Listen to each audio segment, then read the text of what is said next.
이렇게 장황하게 써놨지만 사실 제가 말씀드리고 싶은 이야기, 탄소 저감의 환경 정책 측면에서 우리 농업과 축산업 그리고 산림에서 나오는 폐기물들을 슬기롭게 잘 쓰는 방법을 전략을 잘 짠다면 음, 그래서 이거를 감소해서 어디서 사용하는 방법을 잘 개발을 한다면 이 세 가지 분야에서 나오는 시너지 효과가 엄청날 것으로 저는 보기 때문에 이것에 대한 방법, 정책을 이야기해 보려고 합니다. 먼저 저희 팀과 저희 팀의 창업 주제를 설명드리겠습니다. 저희 팀 불타는 청년들은 기계, 설계, 제작, 운영을 담당하는 동생과 저로 이루어져 있습니다. 저희 팀은 이렇게 미이용되고 방치된 바이오매스가 있는 곳까지 가공기계를 이동해 바이오매스를 모두 연소시키고 토양 계룡제용 목탄으로 만드는 사업을 하려고 합니다. 제가 제안하려고 하는 정책을 설명하는데 저희 팀의 사업을 예시로 들어 설명하면 듣기가 편하실 것 같아 기계 담당인 동생이 먼저 설명을 드리겠습니다. 저희 팀이 설계하고 만든 이 숯기계는 크게 세 가지 특징이 있습니다.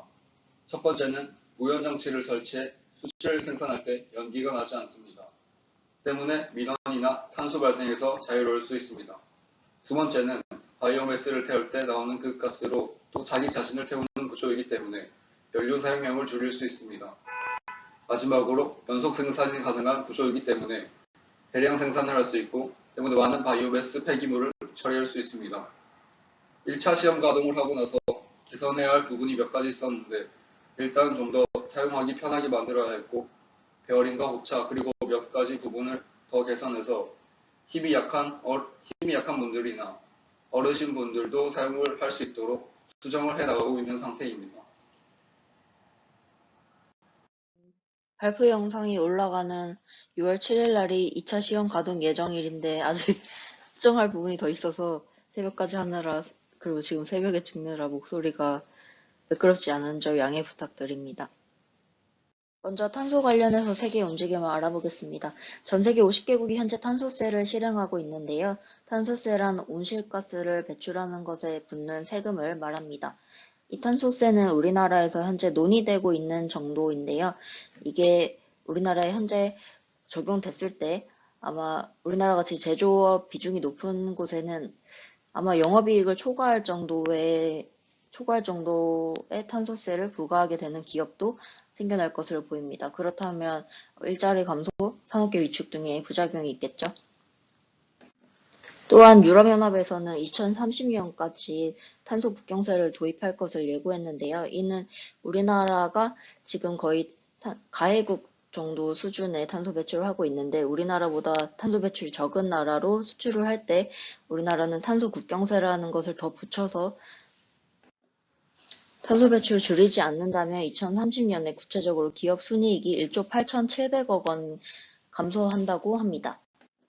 탄소 저감을 하는데 드는 비용이 굉장히 비싼데 전 세계에서 탄소 배출 가장 많이 하는 나라인 중국이 2060 탄소 중립을 선언한 것을 보면 탄소 저감이 얼마나 중요한 것인지 알 수 있습니다. 그리고 중국에 진출해 있는 우리나라 기업들도 중국의 이런 행동에 대응해서 어떠한 탄소 보상 메커니즘을 사용한다던가 재생에너지를 구입한다던가 하는 대책을 세워야겠죠. 탄소 배출권은 온실가스를 배출할 수 있는 것을 말하는데요. 이 기업에서 탄소 배출권이 부족하거나 남거나 했을 때 시장에서 거래할 수도 있는 그런 권리를 말합니다. 우리나라는 2015년에 무산 할당하는 형식으로 탄소 배출권 거래제를 도입했는데요. 이때부터 거래제를 안착시키면서 점차 진화하면서 올해는 배출권의 10%를 유상 할당하는 적극적인 온실가스를 배출하겠다는 의지를 보여주면서 실시를 하고 있습니다. 또 우리나라의 탄소 배출권 가격은 지난 시행부터 지난 5년간 10배가 상승했는데요. 제가 창업을 하기로 마음먹었던 작년인가 2만 원 선에 거래되었던 것을 생각해 봤는데 지금 1년이 지나서 4만 5천 원에 거래됐던 것을 보면 엄청난 속도로 상승하는 것을 볼 수 있습니다. 2018년 지구온난화 1.5도씨 특별보고서에 따르면 지구 평균 온도 상승을 1.5도씨 이내로 억제하기 위해서는 2050년까지 이산화탄소 순 배출량을 제로화하는 탄소 중립을 달성하여야 한다고 하는데요. 이에 대응해 우리나라는 산업을 7개 부문으로 나누고 각 산업별로 핵심 과제와 목표하는 미래 모습을 제시하고 이 핵심 과제들을 통해 탄소 중립을 실현시키고자 한다고 합니다. 이 7가지 부문 중 3가지가 제가 말하려고 하는 부문에 속해 있는데요. 하나는 농축수산 분야, 하나는 흡수원으로서 살림 분야, 하나는 폐기물 분야입니다. 이것이 앞서 말씀드린 탄소중립 2050에서 7개 분야 중 3가지 분야, 농축수산, 흡수원, 폐기물의 핵심 과제와 나아갈 모습을 나타낸 슬라이드입니다. 농축수산 분야부터 먼저 보시자면은 핵심 과제로 비료 농약 사용을 저감해서 친환경 농업을 확대하고 가축 분뇨 처리를 개선하겠다. 그래서 친환경 농업 축산을 이루겠다고 하셨고요. 그 다음에 흡수원으로서 산림 경영으로 산림 흡수원을 확대. 그러니까 오래돼서 탄소 흡수 능력이 좀 떨어지는 나무 대신에 어리고 탄소 흡수 능력이 좀 뛰어난 나무들을 많이 심어서 그런 다양한 흡수원을 확대하겠다. 그런 말을 하고 있고요. 폐기물 분야에서는 폐기물의 원천 감량, 플라스틱 재활용 증가, 잔재물 제로화, 바이오 플라스틱으로 대체하겠다. 이런 말씀을 하고 있고요. 그래서 앞으로 미래를 나갈 모습으로 쓰레기 제로 순환 경제를 이루겠다. 근데 제가 여기서 말씀드리고 싶은 거는 중요하게 생각하는 거는 매립 제로와 CCUS 소각인데요. CCUS 소각이란 이산화탄소가 생산되는 근원지에서 공기 중으로 방출되는 것을 막고 필요한 것에서 사용하거나 지하에 저장하는 기술을 말합니다. 이것은 국제에너지기구에서는 탄소 배출 제로를 가능하게 할 유일한 기술이라고도 말하고 있는 아주 중요하게 눈여겨봐야 할 기술이라고 말씀드리겠습니다. 다음으로 농어촌과 산촌의 현황을 보겠습니다.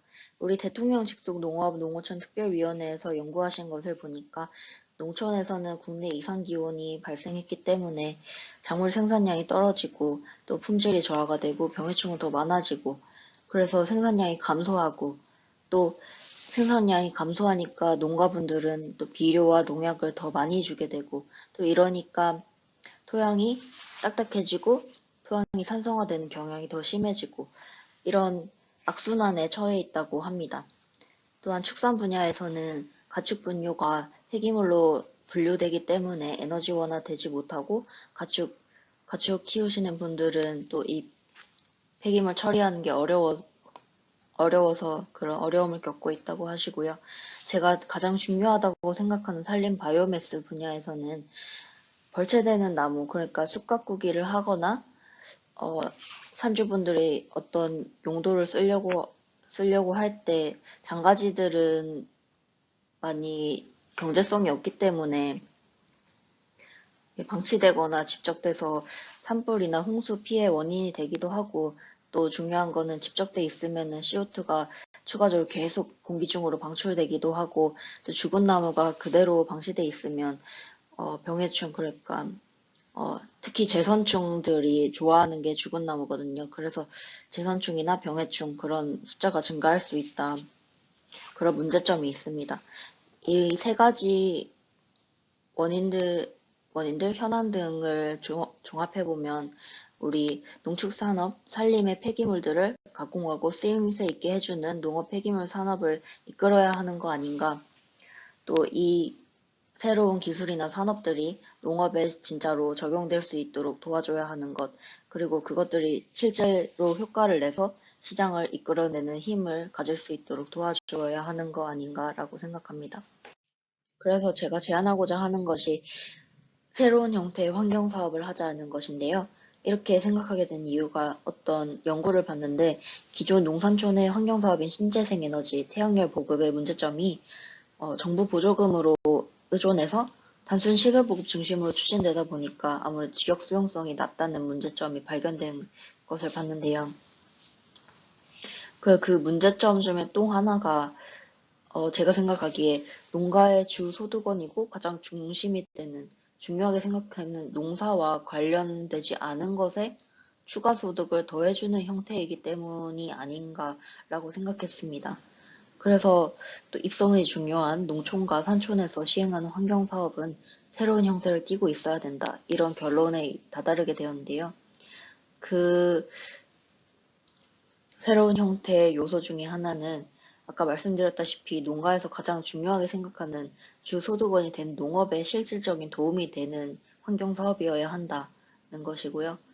또 두 번째로는 경제성 등의 직접적 효과로 인해 그럼 비료를 좀 덜 줘도 된다든지 관수를 좀 덜 해도 된다든지 그런, 아니면 제가 하는 사업으로 예시를 들어서 설명드려보자면은 목탄을 심어서 뿌리 활착력이 좋아지니까 병해충을 덜하게 돼서 아무래도 그런 생산력이 또 병해충 때문에 감소됐던 것이 그렇게 되지 않아지니까 그런 직접적 효과를 농가에서 발견하셔서 농가의 자발적인 시장의 힘을 이끌어내야 하는 거 아닌가.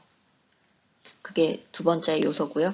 세 번째로는 물론 정부도 환경사업을 이끄는 주체가 되지만 가장 중요하게 농가와 산주가 직접적으로 환경사업을 이끄는 주체가 되어가지고 환경사업이 장기적으로 가능하도록 하는 것이 세 번째 새로운 형태의 요건이라고 생각합니다.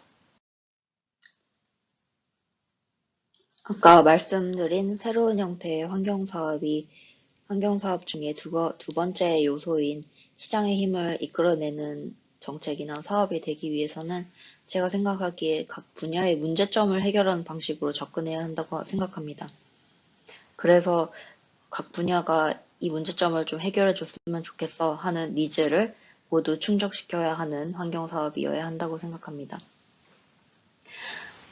구체적으로 보자면 농가에서는 주 수입원의 이득이 있어야 하기 때문에 또 농가 주 수입원과 좀 직결되는 인력 사용, 인력 문제, 그런 문제들을 해결해 주어야 하고, 축산 농가에서는 폐기물로 분류되는 축산 분뇨, 또 이것이 처리하기 힘들기 때문에 또 어떤 당연히 수입원도 안 되기 때문에 이런 문제를 해결해 주어야 하고, 산촌의 산주에게는 이용되고 버려져서 목재 판매 수익도 될 수 없을 뿐더러 오히려 여러 문제를 발생시키는 미이용 바이오매스 문제를 해결해 줄 수 있는 그런 사업이어야 한다고 생각합니다. 저같이 이러한 문제를 해결할 수 있으면서 탄소 저감이 가능한 농업 기술, 또 이러한 아이디어를 냈을 때 그 아이디어를 내신 분들의 상상에서 그냥 그치는 것이 아닌 실제 우리나라 농사에서 사업 실행이 가능하도록 도와야 하는 게 아닌가 하는 게 제가 제안하는 것입니다. 예시를 들어서 한번 보겠습니다. 일단은 산주들은 운반이 어렵기 때문에 이미 목재로 충분히 쓸 수 있는 것도 벌줄비의 대부분을 운반비로 주고, 그렇기 때문에 산주들의 소득이 매우 적다고 알려져 있습니다. 구체적으로는 1헥타르당 100만 원 정도라는 기사를 본 적이 있는데요. 그런 경제적 가치도 없는 장가지 등 미이용 바이오매스를 운반하기 위해 운반비를 산주분들이 사용하시진 않을 거라고 판단이 되어서 저희는 아예 그 가공 기계를 옮겨오는 생각을 했습니다. 이러므로 인해서 운반의 어려움, 미용 바이오매스를 처리할 수 있다는 점. 그렇게 해서 토지 개량용 목탄을 만들어서 이것을 농업에 사용한다면 토지 개량제인 목탄의 능력, 1g당 90평의 공간을 가지고 있기도 하고 미생물에 지비되기도 하고 그러한 보수력, 보비력이 좋다는 점, 그런 점들로 인해 농가는 좋은 비옥한 토양을 가질 수 있게 되고, 비옥한 토양을 가지고 있으니까 뿌리 활착력이 더 좋아지고, 그렇기 때문에 병도 덜하게 되고, 그래서 농가는 생산성을 더 얻게 됩니다. 그리고 축산농가는 폐기물로 처리됐던 것을 수출 함께 섞어서 두면 고급 퇴비로 판매할 수도 있기 때문에 축산 농가에서는 도움이 되기도 합니다. 원래 애니메이션으로 하려고 했었는데 처음 해보다 보니까 이게 좀 서툴러가지고 아예 다르게 했는데요. 아까 전에 그 문제점들을 다른 이런 새로운 기술들이랑 새로운 사업 모델로 사업 모델을 적용하면 모든 곳에서 다 소득화할 수 있다는 것입니다. 이러한 사업을 적용했을 때 기대 효과로 일단 그 모델 자체만으로 농업과 산림, 축산업에 경제적 이득을 가져와 줄 수 있고요.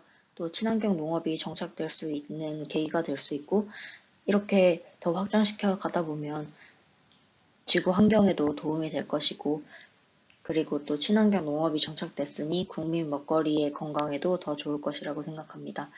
또한 국민 먹거리가 좋아지니까 또 의료 비용의 감소로까지 이어질 수 있지 않나라고 생각합니다.